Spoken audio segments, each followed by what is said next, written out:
warahmatullahi wabarakatuh.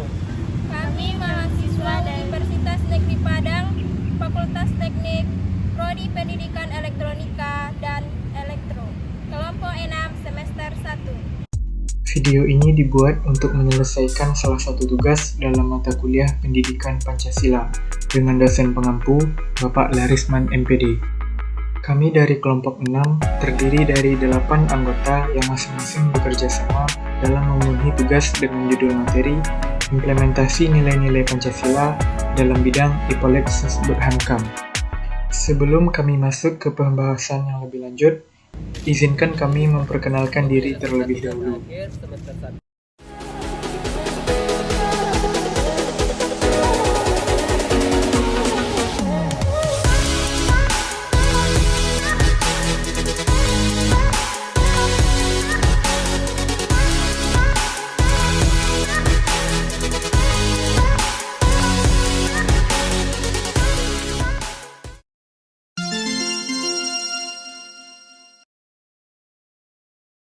Assalamualaikum warahmatullahi wabarakatuh. Saya akan membacakan materi implementasi nilai-nilai Pancasila dalam bidang ekonomi. Sistem perekonomian di Indonesia harus dikembangkan dengan sistem ekonomi yang didasari oleh nilai Pancasila. Landasan penerapan sistem ekonomi yang berdasarkan nilai-nilai Pancasila ditegaskan dalam UUD Negara Republik Indonesia pada tahun 1945, pasal 33, yang menyatakan beberapa hal berikut. 1. Perekonomian disusun sebagai usaha bersama berdasar atas kekeluargaan. 2. Cabang-cabang produksi yang penting dibagi negara dan menguasai hajat hidup orang banyak dikuasai oleh negara. 3. Bumi dan air kekayaan alam yang terkandung di dalamnya dipergunakan untuk sebesar-besar kemakmuran rakyat. 4. Perekonomian nasional diselenggarakan berdasarkan atas demokrasi ekonomi dengan prinsip kebersamaan, efisiensi, keadilan, berkelanjutan, berwawasan lingkungan, kemandirian, serta menjaga keseimbangan, kemajuan, dan kesatuan ekonomi nasional. Baiklah, saya akan menjelaskan implementasi nilai-nilai Pancasila dalam bidang sosial budaya. Berhubungan dengan berkembangnya nilai sosial budaya di masyarakat, hal ini membuat kita harus sadar dan terus mengarahkan agar nilai sosial budaya yang ada tetap searah dengan Pancasila. Contoh nilai sosial yang sesuai dengan Pancasila seperti musyawarah, gotong royong. Dua nilai ini harus dipertahankan di tengah berkembangnya nilai sosial di masyarakat. Tidak hanya dipertahankan, nilai sosial ini juga harus diajarkan dan diwariskan kepada generasi muda agar tidak hilang. Selain itu, sosial budaya yang ada di setiap daerah juga harus diwariskan. Tidak hanya untuk melestarikan budaya, hal ini juga berguna untuk mencegah perkembangan budaya yang bertentangan dengan nilai-nilai Pancasila.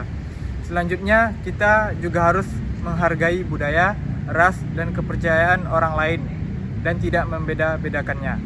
Baiklah, saya akan membacakan materi nilai-nilai Pancasila dalam pertahanan dan keamanan. Nilai-nilai Pancasila dalam bidang pertahanan dan keamanan tertulis dalam Undang-Undang Dasar 1945. Namun ada beberapa pasal yang secara khusus menjelaskan tentang maksud dari perwujudan nilai-nilai Pancasila tersebut. Pasal 27 ayat 3 Undang-Undang Dasar 1945 berbunyi, setiap warga negara berhak dan wajib ikut serta dalam upaya pembelaan negara. Kemudian pasal 30 ayat 1 Undang-Undang 1945 berbunyi, setiap warga negara berhak dan wajib ikut serta dalam usaha pertahanan dan keamanan negara. Dari isi kedua pasal di atas, kita mengetahui kalau nilai-nilai Pancasila diwujudkan dalam bidang pertahanan dan keamanan bisa diwujudkan dengan cara membela negara.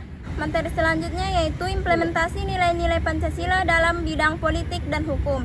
1. Pengembangan lembaga negara. Salah satu bentuk perwujudan nilai-nilai Pancasila dalam politik dan hukum adalah keberadaan lembaga-lembaga negara memiliki tugas untuk menjalankan pemerintahan negara sesuai dengan Undang-Undang 1945. Dalam praktiknya, lembaga negara juga harus dikembangkan. Perkembangan lembaga negara disesuaikan dengan kebutuhan negara di masyarakat dan di dalamnya. Di Indonesia pernah melakukan pengembangan pada lembaga negara. Ada 3 lembaga baru yang tertulis dalam amandemen Undang-Undang 1945. Ketiga lembaga baru itu adalah Dewan Perwakilan Daerah, Mahkamah Konstitusi, dan Komisi Yudisial. 2. Menjunjung tinggi HAM. Indonesia tentunya merupakan negara yang menjunjung tinggi HAM dan menghargai hak asasi manusia. Hal itu karena HAM berhubungan juga dengan nilai-nilai yang terkandung di dalam Pancasila sebagai dasar negara. Hak asasi manusia yang dijunjung tinggi meliputi penyeimbangan pelaksanaan hak dan kewajiban warga negaranya. Tentunya pelaksanaan hak asasi manusia ini juga harus sesuai dengan isi Pancasila. 3. Penerapan demokrasi. Sistem demokrasi yang dianut oleh Indonesia adalah demokrasi Pancasila. Artinya demokrasi ini bertumbuh dari nilai dan tradisi budaya bangsa. Sistem demokrasi ini Indonesia meliputi demokrasi yang mengutamakan musyawarah mufakat dan kekeluargaan. Demokrasi yang tidak berdasarkan dominasi mayoritas maupun tirani minoritas. Sistem yang mengutamakan kekeluargaan bukan sistem yang saling menjatuhkan atau mengutamakan kepentingan individu dan golongan. Contoh perwujudan sistem demokrasi di Indonesia adalah adanya pemilihan umum yang dilakukan untuk memilih pemimpin. 4. Penegakan hukum. Hukum nasional yang berlaku di Indonesia harus bersumber pada nilai-nilai Pancasila sebagai akar dari segala sumber hukum. Peraturan perundang-undangan yang berlaku tidak boleh bertentangan dengan nilai-nilai Pancasila. Hukum bisa boleh bertentangan dengan nilai-nilai Pancasila. Hukum bisa disusun berdasarkan norma sosial yang berlaku dalam masyarakat Indonesia maupun dari luar. Meski begitu, hukum yang akan diberlakukan harus tetap sesuai dengan nilai-nilai Pancasila. Nah, itulah penjelasan dan contoh dari perwujudan nilai-nilai Pancasila dari berbagai bidang, diantaranya ekonomi, sosial budaya, pertahanan dan keamanan, serta politik dan hukum. Tantangan implementasi nilai-nilai Pancasila. Berikut tantangan penerapan Pancasila dalam kehidupan sehari-hari. Yang pertama, munculnya paham atau pemikiran baru yang bertentangan dengan nilai-nilai dan ideologi Pancasila. Yang kedua, masuknya budaya asing yang mengikis budaya asli Indonesia.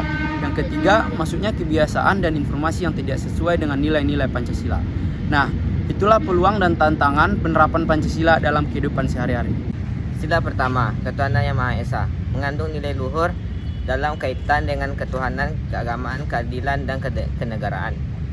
Penerapan dalam sila pertama, Pancasila dapat dilakukan dengan menghormati setiap perbedaan, yaitu perbedaan keyakinan yang beragam antar masyarakat, membina kerukunan hidup antar masyarakat yang memiliki perbedaan agama dan keyakinan, tidak memaksakan suatu keyakinan atau agama kepada orang lain, dan menumbuhkan sikap saling toleransi antar umat beragama. Mengandung makna mengenal penghormatan terhadap orang lain walaupun setiap masyarakat memiliki perbedaan beragama. Pengimplementasian dari sila kedua ini adalah dengan cara menanamkan dan menerapkan rasa toleransi kepada orang lain, menghargai dan menghormati antar masyarakat, selalu bersikap adil terhadap setiap orang tanpa membedakannya, menghormati perbedaan antar masyarakat, menghormati harkat dan derajat manusia sebagai makhluk Tuhan yang Maha Esa, yang sama derajatnya, yang sama hak dan kewajiban asasnya. Menanamkan rasa nasionalisme dan komitmen pada eksistensi bangsa, dan yang terakhir adalah terciptanya keadilan sosial bagi seluruh rakyat Indonesia. Sila ketiga, Persatuan Indonesia. Masyarakat Indonesia diharapkan dapat menempatkan persatuan, kesatuan, serta kepentingan keselamatan bangsa dan negara di atas golongan atau pribadi. Menempatkan bangsa dan negara di atas kepentingan pribadi berarti rela dan sanggup berkorban demi bangsa dan negara yang dilandasi oleh rasa cinta tanah air dan semangat membangun rasa nasionalisme. Selalu menempatkan kepentingan bangsa dan negara lebih dari apapun. Untuk bisa menumbuhkan perilaku tersebut, maka kembangkanlah rasa kebanggaan untuk bertanah air Indonesia dalam rangka memelihara ketertiban dunia yang berdasarkan kemerdekaan dan perdamaian abadi dan keadilan sosial. Sila ketiga ini dapat diimplementasikan dengan cara menghidupkan segala perbedaan yang ada, sehingga perbedaan tersebut dapat mengarah kepada kesatuan sebagaimana semboyan negara Indonesia, yaitu Bhinneka Tunggal Ika, yang berarti walaupun berbeda-beda tapi tetap satu tujuan. Sila keempat, kerakyatan yang dipimpin oleh hikmat kebijaksanaan dalam pemusyawaratan untuk perwakilan. Kerakyatan Indonesia adalah demokrasi yang dipimpin oleh hikmat kebijaksanaan dan mufakat. Kerakyatan yang timbul karena adanya kesadaran bahwa manusia memiliki kedudukan, hak, dan kewajiban yang sama sebagai makhluk ciptaan Tuhan yang Maha Esa. Dalam sila keempat, Pancasila ini masyarakat Indonesia dapat mengimplementasikan dengan cara memuliakan, menghargai, dan menghormati orang lain tanpa membedakannya sedikit pun, selalu bersikap jujur saat adanya pemilu dan tidak saling menghina antar warga negara.